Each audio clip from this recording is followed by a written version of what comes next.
evening, elegant listeners, and welcome to Go, my favorite sports team. I'm your host, Markiplier, and I am not joined by the master of balls and holes because he is away. He looked on the map and saw that Thailand started with Thai, and his name is Tyler, and therefore he decided he was going to go there. And he's been away for a while. So it's just me. I told him I was going to record with Bob and Wade, but I'm not going to let those show stealers steal the show from me anymore. Wade still brags about it being the most popular episode with him in it and me not in it, so I decided that I was going to do a solo episode. Why? Because I'm just that noble, and I'm just that willing to put my own name on the line to entertain you guys and tell you about the world of sports, because I've been learning sports for the good part of 2 years now, which means that I know a good bit about sports. And also, I've been talking alone into a camera for about 11 years, so there's nothing new here for me. I can do it, especially when it's about sports. Just watch me do it. Also, there's a distinct advantage in that I can read accuses and Tyler cannot defend himself,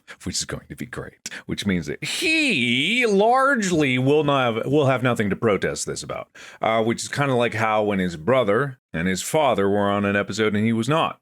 We got to the real truth of it. So we're going to start off with a banger of a J'accuse by Never use this again. I'll never use this again. Merrily not. Are women a joke? Dear Tyler, I've never been more disappointed in my life up until now. I've followed this podcast since the beginning, yet you've never mentioned one of the most popular fast-paced sports out there, volleyball. While all sports can be played by anyone, volleyball is such a female-dominated sport, and I'm beginning to think you don't find women's sports worthy of their own primers. Did you know that the NCAA just passed a new law to allow double contact? Funny thing about this, I did know that. I heard that because Catherine is in town, and Catherine mentioned that just last night. Actually, I was out seeing a basketball game because Catherine, if you didn't know, enjoys basketball. And if you don't know who Catherine is, I'm not going to tell you. You gotta find that out for yourself. Long storied history of Catherine involved with not this very channel, but my very channel. If you didn't know that, you don't know anything. So I'm not going to inform you about it because I'm only here to talk about sports, and sports is all I'm going to talk about. I'm not going to get sidetracked today because we are on topic. Now I'm going to get back to this thing that I just got distracted from. Did you know that the NCAA just passed a new law to allow double contact?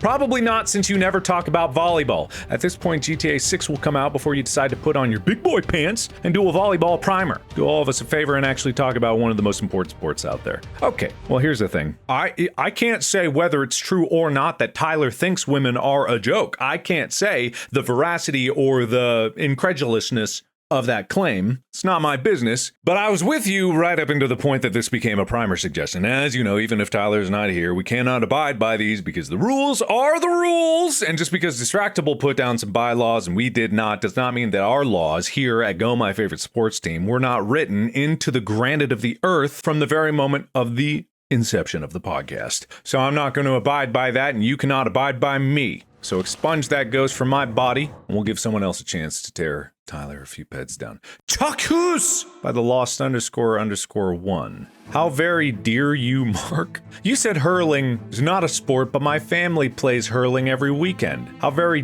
dare you? You disgust me again, Mark. Are you saying that all my memories from 7 years till now were fake? How very dare you, Mark? Also, I'm sorry I didn't do this after Mark's sports tier list, but I was posting it under our Go My Favorite Sports Team, which I recently found out is in fact unofficial. Sorry about that. Yeah, the actual subreddit is r/gmfst. I actually didn't know that Go My Favorite. This better not be something unsavory. Well, that isn't even spelled right. That's not even spelled right. Have people been going to this one? That one's not even spelled right. That's not even the right one. It has like a fifth of the number of people there. There's 2.2 thousand people here, and there's 10K in hours. That doesn't make any sense. Anyway, just so you know, the real subreddit. Oh, my food's almost here. Shit. Can wait. This is more important. The real subreddit is r/gmfst.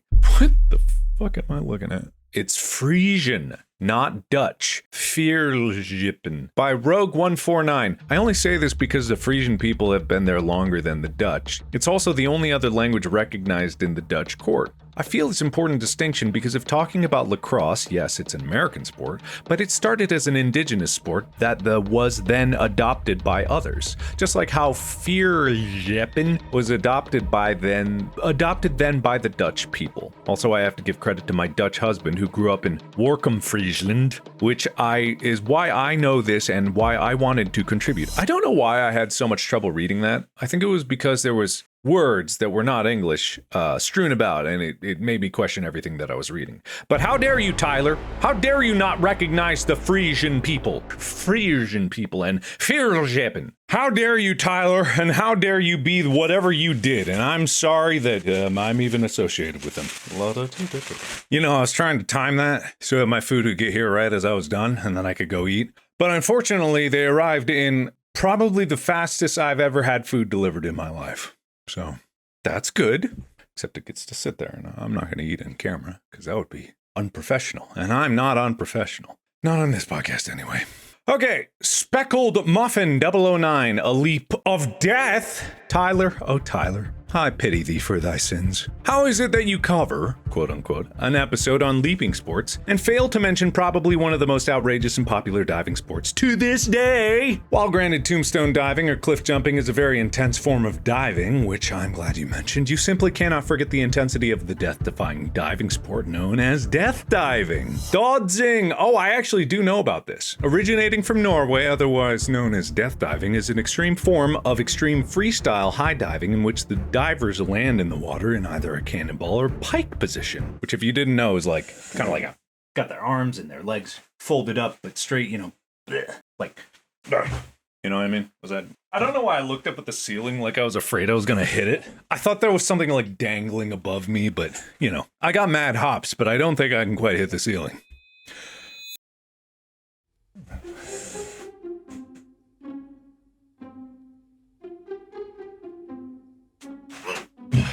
Close. Not bad. I mean, what if I put my hand on my head and I see how close I am to the ceiling? Okay, I can't quite touch it with there. Oh, I touched it! I had my pinky up like that, so about that far. Almost the ceiling. Almost there. Anyway, so yeah, they do that. Pike position. Yeah, if you haven't seen a video of this, actually, I could probably show you a video of this. This is dozing. Please do not. Shoop! Bam! Bam! Yeah, so they do freestyle. Twist. Oh, that's pretty good. And then bam. You see what I mean? They gotta land like that so they break the water and don't break their spines. Man, that's a good score. Nice. Whoa. That's pretty good. Yeah, so I don't know if Tyler's extreme enough to be able to cover something like this, but here at Go, with the solo and probably most popular episode of Go we've ever had, it better be, you get a first-hand look of it. And I'm not even an expert on it, but at least I can give you an introduction to it, and then we can expand it a bit further so you... Wait, that was a perfect score. What did he do? Well, it looks about the same as the other one he did. Oh, whatever. But that's death diving. Classic death divers fly horizontally with their arms and legs outstretched until they hit the water in the cannonball or pike position without rotations. Freestyle, on the other hand, tends to get a bit more extreme with posing and other various motions, flips, and tricks that the divers can make before hitting the water. Championship competitions are held in Oslo, Norway, every August, and current records are heights of 40.5 meters in the men's division and 30.5 meters in the women's division. It's 133 feet for men's and 100 feet for women's. J'accuse, is pickle a sport? Hello, Markiplier and Master of Balls and Holes. I have a question for you, we members of the Pickles of the Pod in the Discord. Want to know if pickle is a sport? If not, does pickle have any association with any sports? Now that I'm actually writing this, I'm genuinely interested. You wouldn't be genuinely interested before you wrote it? Thank you for your time. I'm not sure you used it well, so I don't know if I can say you're welcome. But this is something that I am an expert in. Love me some pickles. It just depends on the type, you know? If it's a sweet pickle, it's definitely not a sport, because no one likes those, and anyone who says they like sweet pickles is lying, or lying to themselves, or lying to everyone around them, or they're telling the truth, and they might as well be lying, because that's the kind of thing that can get you ostracized pretty quickly. Sour, salty pickles are the only pickles that you need. Actually, I take that back about the sour ones. I'm just talking about the natural sourness of a pickle. I'm not talking about those pickles that are like Warheads branded, because I've had one of those, and it was the most atrocious thing I've ever eaten. It tasted like a bag of vomit in pickle form. Crunchy vomit, you know what I mean? Just terrible. So I'd say, yeah, if it's a salty pickle, definitely a sport. Sweet pickle, not a sport. Not even close. Doesn't even qualify. It's like marching band. Dragonator 0808. Tyler's and his pitiful wingspan. Dearest Tyler, how dare thee? Oh, how impressive it is that you, a 30-something-year-old man, having a 6-foot wingspan. Wrong! 'Tisn't impressive. I, a mere lad of 15, have a 6-foot and 1-inch wingspan. Ha! And so I accuse thee. I demand that you arrest your incessant yammering. As a master of balls and holes, I expected better from you. Shame. Shame! Good day, sir. All right, so here's the thing. I'm not one to defend Tyler, but I know for a fact that Tyler is about 6'2" on a good day. That came out as an insult. I meant it as a compliment. And he always brags about his wingspan, and I know for a fact, not the exact amount of his wingspan, but I know his wingspan is longer than he is tall, right? So thereby, by extension, he has over a 6'1" wingspan, which is what you say you have. I think he said he has up to a 6'4" wingspan. He's got long ass arms, right? He's got long ass arms and also long ass arms. So I don't know where you got this information that he only has a 6-foot wingspan, but I know that that's very likely to be false. So you kind of just digging your own grave here. Because if you're going to throw a accuse out, you better hope that it is true or at least not provably false, like the pickle people. That's all I'll say about that one. I am beyond flaccid! Simbanita says, how could you guys ever talk about sex being a sport without inventing events that would be held in said sport? We didn't invent the sport. Or without talking about different positions or inventing new ones and the muscle groups needed to complete said events? How am I supposed to train with the boys without this vital information? Well, you did say was it technically could be a sport. People are different though, so it's kind of hard to judge. Not to mention Roberto Esquivel Cabrera has 18 inches of foreskin. He tied weights around his meat, trying to make it longer for years. Okay, not only are you beyond flaccid, I think everyone listening to this is so far beyond flaccid that it's not even a question at this point. Why do we need to invent the events that would be at the sex competition? This is supposed to be an introduction to sports, not a master's class. Getting into the nuance in where you know the sport enough to be able to invent new means of the sport is something that, look, on a personal level, sure, I am just beyond an expert. But this is an introductory course, right? Not the master of balls and holes for nothing. More Tyler than, anything. But as far as like our combined knowledge, it's pretty up there. But we don't want to inundate people with the kind of knowledge that you don't need to be able to succeed in your everyday life. More of getting into it as a hobby kind of thing. You know what I mean? So we don't want to burden people. That last part of your accuse, I'm going to pretend like that never existed. And I'm going to try to purge any remnants of your ghostly possession of my form as soon as possible. So please never speak again. Tyler ruined our Valentine's Day, says I love ketchup 402. Why didn't you release the primer a day early, Tyler, in time for Valentine's Day? All of us sex not knowers had no idea what to do on Valentine's Day. Shame on you, Tyler, shame. Master of balls and holes didn't teach us how to properly use our balls and holes on the horniest day of the year. I mean, that's a good point. That's a good accuse. Because to be perfectly honest, there was no reason that it shouldn't be. We kind of have this loose schedule that we post things, but we don't ever need to actually adhere to it. There's no law that says we must do this on this day and not then. Because if we had the opportunity to do it for a Valentine's Day, if I'd have known, Tyler was away in Thailand, of course, but, doing Tyler things. But if I had known, which I didn't, because I very rarely pay attention to these things, and I've been very busy with the movie that I have talked to you a lot about, Iron Lung, coming very soon. But as I've been very busy with that means that there has been a lack of opportunity to take advantage of days like this and provide our dedicated audience and listeners and viewers. Hi, how you doing? Good to see you. And viewers of this vital information that they're going to need for their everyday life. So shame on Tyler and shame on not me, but everyone associated with Tyler. All right, Programmer Prize 3049 says, I love the show, but Tyler and Mark are always talking about the Romans, as if their entire culture wasn't just ripped off from the Greeks and Turks. Tell me I'm wrong. Look, I don't say this because I'm defending it. I say this because that's what Tyler always gets into. In every primer, somehow it is spawned out of some military exercise from the Roman army. I don't know why. It's either from them or from one of the people they're fighting. Remember, this whole originated from those whatever people they were that I don't remember. They might be dead. I don't know. They were fighting the Romans. So they were sliding down on their shields, sledding, tobogganing. Skeletons! Their skeletons were sliding down the hill and then they rammed into the Roman cavalry and it didn't go well. So it's not necessarily that you're wrong about their entire culture being ripped off, including the sports. I don't know if that's true or not, but it seems like the evidence is we were also saying that. You know what I mean? we were mentioning that. That was like the context clues of what we were saying. If you were reading between the lines or listening between the silences, it was there. So I'll tell you you're wrong. I don't know. I don't know anything really. I'm not 100% sure. The Roman Empire is Mark's Roman Empire. How's this my Roman Empire? I'm the one always accusing Tyler of everything starting from the Roman Empire. I'm not the one. Just because I'm the one delivering the joke doesn't mean that I'm the one that subscribes to the idea of the joke. That's what delivering the joke is all about. Anyway, Epic Pie Face 424. Tyler ruined my Valentine's Day and probably yours too. Valentine's Day, a day for love, a day for romance, a day for sex. At least that's what I thought. Here I am on Valentine's Day taking my wonderful woman out on a date. We eat, we have fun, we laugh, we stare longingly into each other's eyes. As the day winds down and the evening is over, we find ourselves back home. In the bedroom. Well, should I be reading this? The mood is right. Suddenly, I'm frozen in fear. Wait a minute. I have no idea what I'm doing. I have the balls, the holes are here, but I have no idea what to do with them. I wasn't prepared for this. Mr. Tyler Scheid and Mr. Mark I. Plier never prepared me for this. I was stunned. I've never been so ashamed in my life. If only Mr. Scheid, the master of balls and holes, has taught me the way of sex. I glance over at my phone over on the bedside table, hoping for the sex primer to come in time, but the time and the mood has passed, and the moment it gone. I'm writing this from the doghouse. I have to sleep outside tonight, and it's all Tyler's fault. How could you let me down like this? How could you? If only it could have been released beforehand, perhaps as a special bonus episode, but no. Tyler has let us sex not knowers down and ruined not only my Valentine's Day, but no doubt the Valentine's Day of many others. For shame.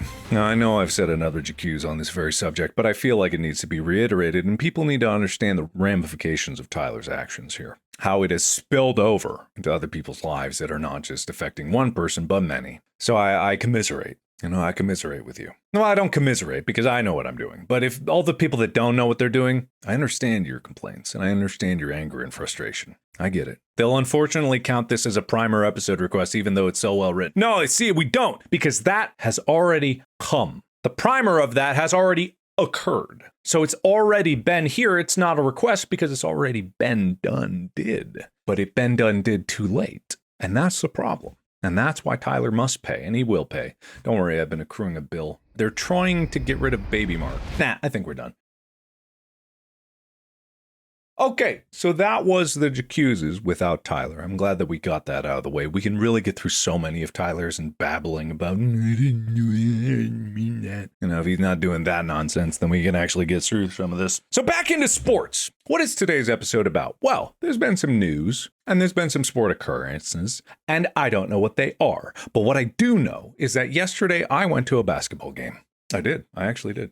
Down at the crypto.com arena. That name is probably not going to last for a while. But we went down and saw the Kings versus the Clippers, which is there's an interesting thing about that because LA has two basketball teams. This I did not know. They have the Clippers and then they have the Lakers. And so both of them are pretty up there teams and they play out of the same arena. So when they're at the arena, whoever is playing there, and arenas, they can be multifunctional. So like this one also is like a hockey rink. It can be an event stage. It can be a boxing arena. It can be all sorts of things. But in that current iteration of it, it functions as two basketball courts for two different teams. And so when one is playing or the other, they switch out all the posters and all the signage and all the merch gets changed out to the team that is playing. But there's a catch. So when the Clippers play the Lakers, one of them has to be the home team. And they do that based on the contractual obligations of the entire league. They change out which one's going to be the home team. So literally, both are LA teams, but when they play each other, they just pick one. And that one's the home one. And they get their logo in the center of the court. And they get all the posters changed up all over the place. And the people at home, probably a lot of them don't necessarily piece two and two together. I don't know. I didn't. I'm sure there are many that also haven't, but I didn't know this.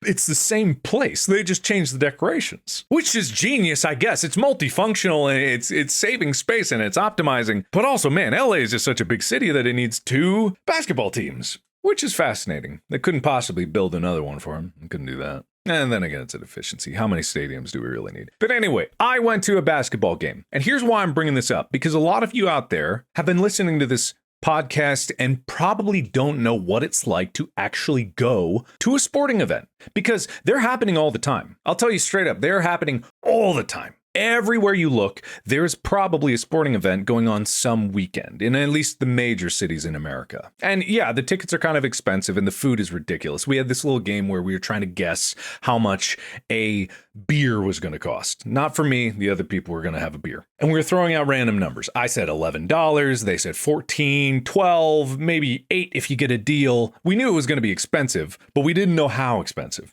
Tall beer was $16. They didn't have a small beer. So beer was $16.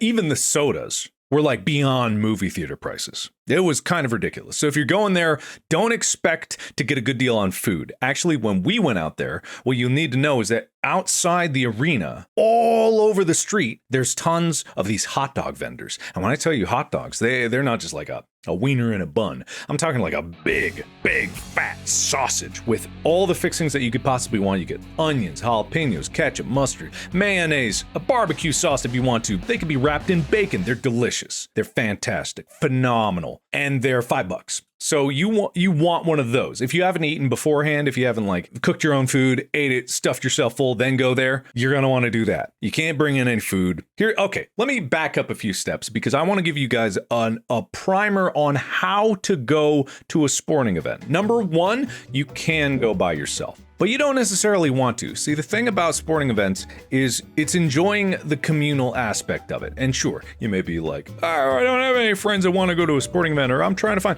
The thing is, you can actually make friends there. Not necessarily sure if you want to. I don't have enough experience in that to be able to do that. But there's kind of like this fun environment where you don't actually have to do anything. It's very much like a movie theater. And a lot of you out there probably like going to the movies. Like most of you have done it. There are probably very few of you that haven't. And you may not like movies for one reason or another, or the movie might be bad, but I think we can all agree that usually, even if it's a bad movie, it can be fun to just go out with friends or go out with people you know, or get to know each other kind of thing. That is the equivalent in sporting events. And the thing is, the game can be bad, the game can be good, but there's something about that communal aspect of everyone being in the same place, everyone cheering, and also just the pure showmanship of an American sporting event. This shit is ridiculous. Like it is absurd. I've not been to many, but I've been to a few to know that this is a pattern of what I'm going to illustrate. When you get there, you got to deal with the tickets and the security, and you got to get in there and find your seats. And you know, it's not exactly. Sometimes it might be clean, sometimes it might be not. This place was pretty good, but when you get in there, you'll get in your seat and you'll see that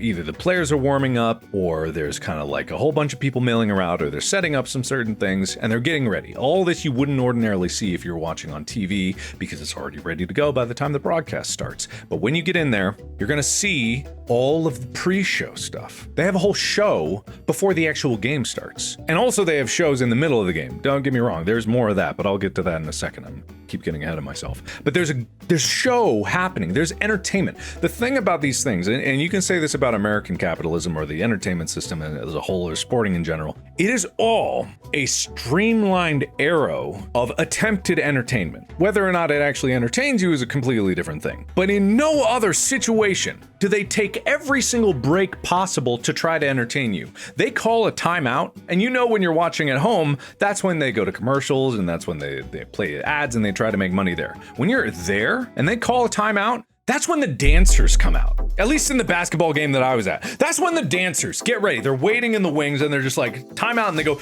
all right, go! And then like 13 dancers stream out into the middle of the court and they just start going for it. And it's the most incredible choreographed routine you've ever seen in your life. And you're like, what in the shit? Holy crap, look at them go! And they dance for like 3 minutes or however long the timeout is. And as soon as the timeout's over, they rush off the court because there cannot be a second of dead air when it comes to these shows.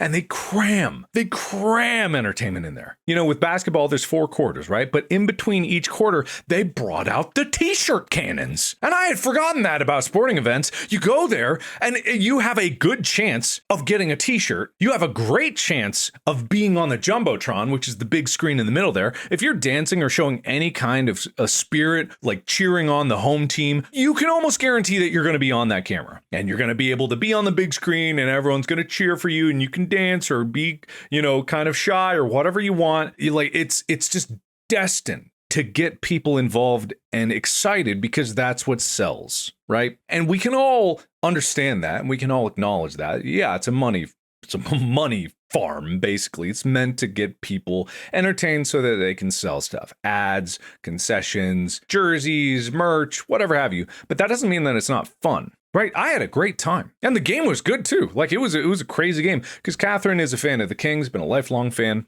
and I have no skin in the game either way. But I could appreciate that it was a fun game where we were rooting for the away team. So the entire stadium is mostly Clippers fans, and they want to cheer for them, and they want to boo when the other team is on the foul line. They're shooting their shots. And there was a whole thing with like Chick-fil-A sponsored if they miss 2 free throws, it's free chicken. I don't know what that even means. Free chicken for who? Free chicken for how? I don't even understand how you get that. But that was the thing, and they didn't miss, so no one got free chicken, but it's whatever. Besides the point, getting ahead of myself. So all this being said was for me to say, that was fun, and you can do that. I didn't even really realize, I knew that that's a thing that you can do, but you can do that anytime. We've been talking about so many sports. This is just the major ones. Even the minor ones, they may not have the dancers coming out in between each time out, but they definitely have the game there, which is for most people, that's like going to the movie theater. You might go there for the previews, but you're really there for the movie. And for the game, it's the same way. You're there for the game. So if you like the sport and you've gotten into a sport that we're talking about here on this podcast, there's events around you. Not even just at the big stadium, local stadiums, like local sporting events.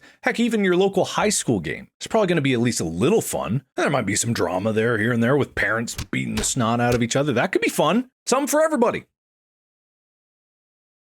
Here's how you do it, right?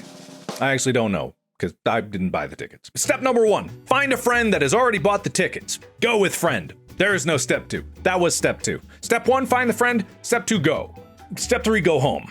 I don't want people lost in the stadium thinking that it was going to be like that easy. But here's how you do it if you don't have a friend doing that and guiding you the whole way. So you're going to want to buy the tickets. Now there's different seats that you can get for different prices. You got your nosebleed section, which is going to be way up high, and you're looking down and you can barely see the players. Now the thing about this is, those are the cheap seats, but what I mentioned about the Jumbotron still holds true. And no matter where you are in the stadium, at least in this basketball stadium or an arena style stadium, which is like not the biggest stadium you can have, if it's a football game, it's a different story because the nosebleeds are truly catastrophically far away from the action. That is up there. But this arena was nice because even the up there seats weren't that up there compared to where the other seats were. You're all kind of equidistant radially from the center of the arena. So you get your tickets. You can either get the nosebleed ones that are cheaper, not cheap, but cheaper, or you can get the nicer seats, which are down lower, closer. Sometimes they've started to do this thing where some movie theaters do this, where you can order food right from your seat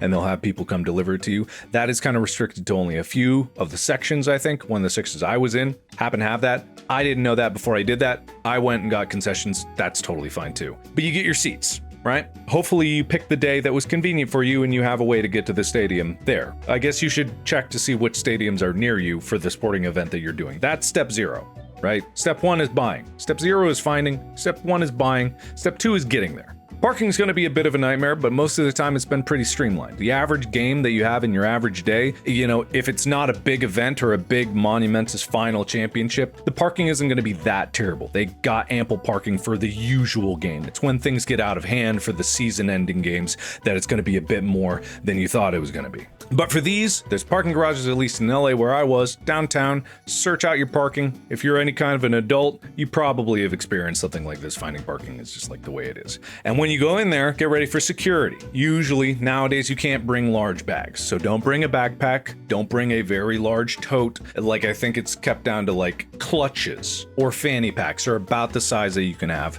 Expect security. There's going to be security lines. There's going to be metal detectors. Have your tickets. If you bought them online and you only have a digital copy, make sure you have it either screenshotted on your phone or downloaded in some way. You can't count on there being internet at these events. If you got to pull it up, like open your email and try to pull it up out of your email and you haven't downloaded it, be sure to download it or screenshot it beforehand so you have it ready. And there's a lot of people there with a lot of phones. And like just recently there was like a phone outage, AT&T was out. That could happen at any time. You don't want to be there and hold up a line or have to go around or try to talk to customer service and get your tickets printed and they might not be able to find it. Just have them prepped and ready to go. If you have to, print them out. It'll still work because they'll scan it at the door. Once you're inside, you're inside. The craziest thing about these things is when you're in, and it's a huge building. You can walk wherever you want. You could just do laps around the stadium the whole time. You don't have to go in to your seat and enjoy the game. The thing is, when you're around there, there's all these like restaurants, concession stands, but also where I was at, they had a full bar. So if that's more your style, you can sit at the bar and you can watch it on the TV, just like you would at home. It's kind of the same experience. It's more expensive that way, but there's something you can say about going there and being around the entire crowd of people. I'm not really a crowd person, but I can understand there are some people that appreciate that. So you're in. Pick your poison. Go to your seat, whatever.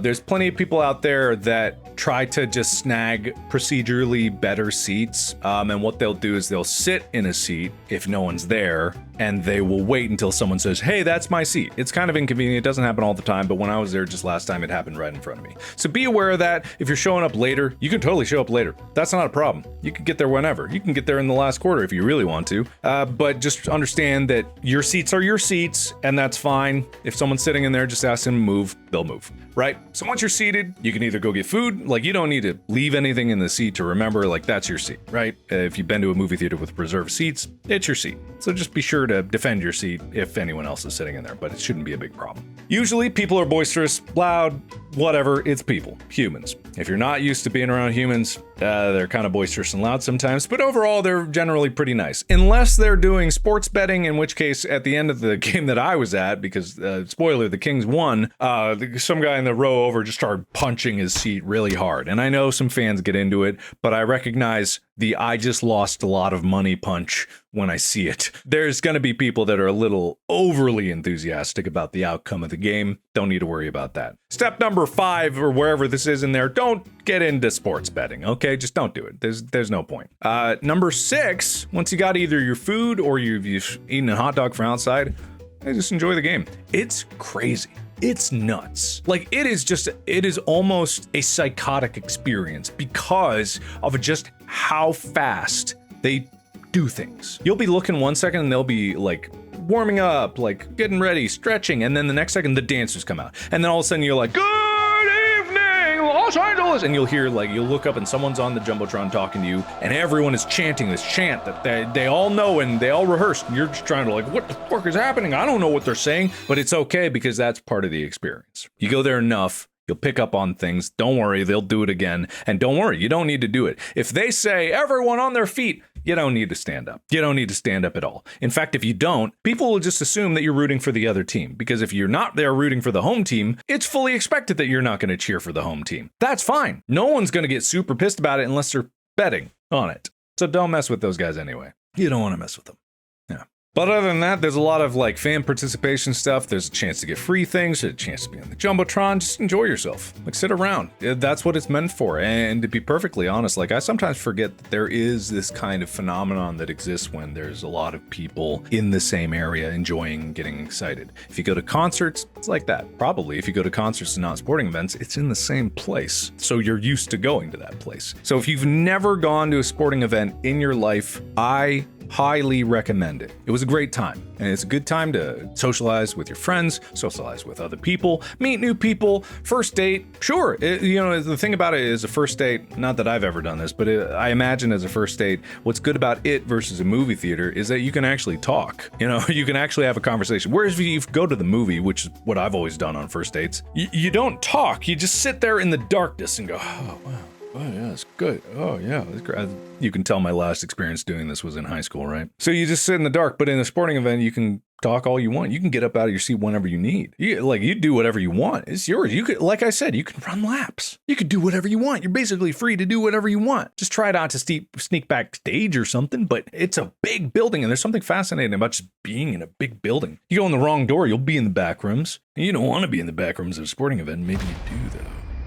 But check it out. I don't know. I don't have any recommendations on like where to get tickets or stuff like that. Sometimes it's different per city. There's probably the usual ticket people. But almost always, there's always incentives to get free tickets to a sporting event. There's always radio shows that are giving away free tickets. There's always like little mini competitions that are giving away free tickets. These little things where you can find someone that has an extra ticket because they got a bundle deal or they got a season pass or something like that. So if you wanted to get in just to try it, I'm sure you could find a way to do it. Because the thing is, they want to get people in because it is fun. It actually is fun. They're not lying about that. It is fun and it is entertaining. Even if you're looking at it from like a, wow, humans are weird kind of perspective, like as a people watching excursion, it is kind of people watching as a business. because you're there with people to watch other people throw a ball around. And that, ladies and gentlemen, is sports. JD's and Lenelmans. And I am Markiplier. And this has been Go,